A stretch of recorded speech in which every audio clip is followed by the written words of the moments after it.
गुरुदेव, आपके चरणों में कोटि कोटि प्रणाम। गुरुदेव भगवान, हमने संसार में जिनको अपना आश्रय मानकर जीवन साथी के रूप में वर्ण किया और जीवन समर्पित कर दिया, उन्होंने ही जब हमें ठुकरा दिया और जीवन की मझधार में बिल्कुल अकेला छोड़ दिया। इतना सब होने पर भी उनके प्रति अति मोह आसक्ति खत्म होकर सिर्फ और सिर्फ श्री जी के चरणों में कैसे लगे? एक बार मार्कंडेय जी के आश्रम के पास सुरथ नाम का एक वैश्य और एक राजा दोनों आपस में मिले। तो राजा से पूछा, आप जंगल में यहाँ कैसे? कहा, मेरा राज्य छिन गया है, पर मैं वही राज सिंहासन, वही राजमहल, वही रानियां, ये हमारा चिंतन नहीं जा रहा है। मुझे राज्य मिले इस बात के लिए तो मैं दुखी नहीं, पर मैं अपने परिवार को नहीं छोड़ सकता। और रोने लगा। फिर पूछा, आप क्यों इधर जंगल में? तो उनका, मेरे बेटे ने मुझे पीट के निकाल दिया, सारी संपत्ति छीन ली, पर मेरा मन उसी के लिए तड़प रहा है। वो भले मुझे पीटे, पर मैं अपने बेटे, बहू, परिवार को नहीं छोड़ सकता। बोले, तो बड़ी विचित्र हम दोनों की दशा है कि वो हमें छोड़ रहे हैं, वो हमें ठुकरा रहे हैं और हम उनके लिए रो रहे हैं, ये क्या है? तो राजा ने कहा, पास में मार्कंडेय जी का आश्रम है, हम लोग उन महापुरुष के पास चलते हैं और अपना निवेदन करते हैं।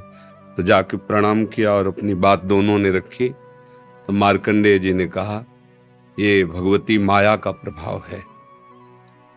अगर भगवान की ऐसी प्रचंड माया ना हो तो सब परमानंद में मगन हो जाएं। ये माया ही, वो हमें धोखा दे, वो हमें ठुकराए, पर हमारा मोह, हमारी ममता उससे बिलग नहीं होती है। अब उससे हटने का एक ही उपाय है, साधन को हरिभजन है, कै सत्संग सहाय। अगर हम सत्संग सुने तो सुनते सुनते बुद्धि पवित्र हो जाती है और फिर निश्चय होने लगता है। आप जिनके लिए रो रहे हैं, जिनकी बुद्धि पावन हुई, उन्होंने तिरस्कार पूर्वक छोड़ दिया। रत्नावती जी, भक्तमाल में चरित्र है, पढ़ लीजिए। रत्नावती जी पूरे रानी के जैसे सुख होते हैं वैसे ही रानी थी, वैसे ही सुख में मगन थी। कोई हरि भक्ति, कोई भजन, कुछ नहीं। और राजा भी अत्यंत प्यार करते थे, पर दासी वो वृंदावन आती थी और संतों का संग करती थी, सत्संग। तो उसके हृदय में गोविंद के चरणों में प्रीति उत्पन्न हो गई। वो रानी के कभी पैर दबा रही होती तो एकदम बोल पड़ती, हा कुंज बिहारी, हा गोविंद। तो रानी सावधान होकर देखती, तू रहती तो मेरे संग है, मेरी निजी दासी, अंग सेवी, ये कौन है कुंज बिहारी, कौन है गोविंद? किससे तू प्यार करती है? आज तक मुझे नहीं बताया। हमारे यहाँ की दासियां तो आजीवन समर्पित अंग सेवी होती हैं, ये क्या? तो मुस्कुरा दी, बोली, महारानी आप अन्यथा मत समझना, ये कोई व्यक्ति नहीं हम जिससे प्यार करते हैं। नहीं नहीं, तू पूरी बात बता दो, मत सुनो, मत सुनो, नहीं किसी काम के नहीं रह जाओगे। और रो पड़े। भगवान का जो प्यार होता है ना हृदय में, वो अलग कोटि का होता है। वो बस मत पूछो, आप मत पूछो। अब तो और आकर्षित हुई, नहीं नहीं आप बताओ ना। तो जब बैठ करके भगवत चर्चा, उनकी रूप माधुरी, गुण माधुरी, वो तो इतना उसके हृदय में अच्छा लगा कि पैर दबाने से हटा के सिराने बैठा लिया। देखो तुम अब वहां नहीं, अब यहाँ बैठ के केवल हमें प्रभु की बात सुनाओ।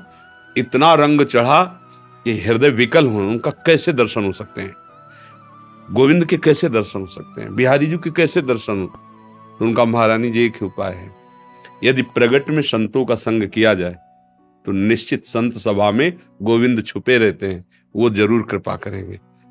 तो रानियों कहीं जा तो सकती नहीं, तुम ऐसा करो, बगल में एक भवन तैयार करवाओ संत सेवा के लिए, और संतों को बुलाओ, और हम स्वयं बनाएंगे, संतों को पवाएंगे, उनके श्रीमुख से भगवत चर्चा सुनेंगे। उस समय दिल्ली में बादशाह के समीप विराजमान थे माधो सिंह, उनके पति का नाम था। अब रानी का हुक्म, महल के निर्माण हुआ, पास में संतों, और खिड़की से वो दर्शन करती, फिर सुंदर भोग पधराती, जाके सब संतों को पवाती। ये जब सूचना पहुंची राजा के बाद, बिना हमारे आदेश के संत निवास बन जाना, संतों के बीच में, रानी को ऐसे कोई सहज थोड़ी देख सकता, जाना सब। तो हुक्म कर दिया, बिल्कुल नहीं, संतों के समीप जाना बंद, ये सब बिल्कुल, क्योंकि एक राज मर्यादा होती है ना। और कुछ कठोर शब्द कहे। तुरंत नाई को बुलाया, अपना मुंडन कराया और संतों के बीच में बैठ गई। बोले, आज से राज अन्न का त्याग। अगर मैं कहीं रानी हूं, कहीं भी किसी भी अंग में, मैं उसे रानी नहीं रहने दूंगी जो मुझे संत और गोविंद से दूर कर दे। कदाप। ये जब सूचना पहुंची को तो मुड़ मुड़ा के बैठ गई। सोचा ये तो मतलब भारी के भारी अपमान, इससे ज्यादा क्या हो सकता है। अगर मैं मारता हूं तो प्रजा विरोध में हो जाएगी, इसलिए इसको मारना तो है। बोले, एक जंगली सिंह लाओ और छोड़ दो, तो संतों को, रानी को, सबको मार डालेगा वो। ऐसा ही किया गया। सैनिकों ने जैसे चारा रख के, बकरा आदि रख करके पिंजड़े में सिंह को बंद करके लाए और दरवाजे पे को। वही दासी जो उनकी गुरु थी, वो आरती की सामान दे रही थी और पूजन की थाल लेकर वो ठाकुर जी का श्रृंगार कर। दासी ने कहा, महारानी सिंह। जो ही पिंजरा से खोला गया तो ऐसे मुड़ी, उनका सिंह नहीं नरसिंह भगवान पधारे, थाल लेके। सिंह ऐसे जैसे कोई गाय ना, सीधी गाय हो, ऐसे तिलक लगाया, आरती की, प्रणाम किया। ऐसे सब देखते रह गए। फिर लौटा सिंह को मारी छलांग, तो जो ऊपर बालकनियों में खड़े देख रहे थे ना मानसिंह के आदमी, फाड़ के फेंक दिया और गुर्राता हुआ भाग गया। अगर हम अपनी भक्ति के रंग में आ जाएं तो फिर हमारा ये माया मोह संसार नष्ट हो सकता है। अन्यथा हमारे शब्द तो जरूर अच्छे नहीं लगेंगे, पर सही पूछो तो कृपा है जो असलियत का पता चल रहा है। यहाँ कोई किसी से प्यार नहीं करता। अपने सुख स्वार्थ की जब तक पूर्ति लगती है, हमारा मन जब तक राजी है, तब तक हमें आपको प्यारे कहते हैं, अपना प्यारा बना लेते हैं। और जब हमारा मन कहीं और राजी हो गया तो आपकी तरफ देखते नहीं। संसार का ये स्वरूप, पर मेरे प्रभु का ऐसा स्वरूप नहीं है। सबरी मैया कोई ऐसा थोड़ी बहुत रूप ऊंचे कुल की, ऐसा नहीं था।